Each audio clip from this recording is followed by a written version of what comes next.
అని ప్రార్థించిన వెంటనే జగన్మాత కరుణించి కర్ణాదులను అక్కడికక్కడ మొలిచినట్లు చూపింది. కుంతి మొదలైన ఆ ఇంతులు తమ సంతానమును చూసి సంతోషించిరి.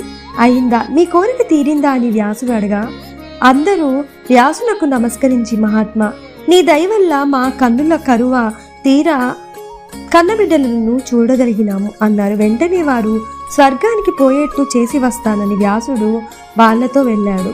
ధర్మరాజాదులు అతనికి పునః ప్రణామములు చేశారు.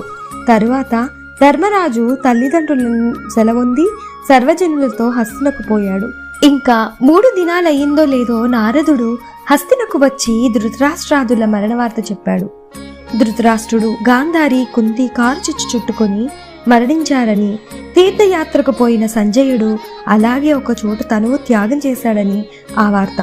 For more videos please like, share and subscribe.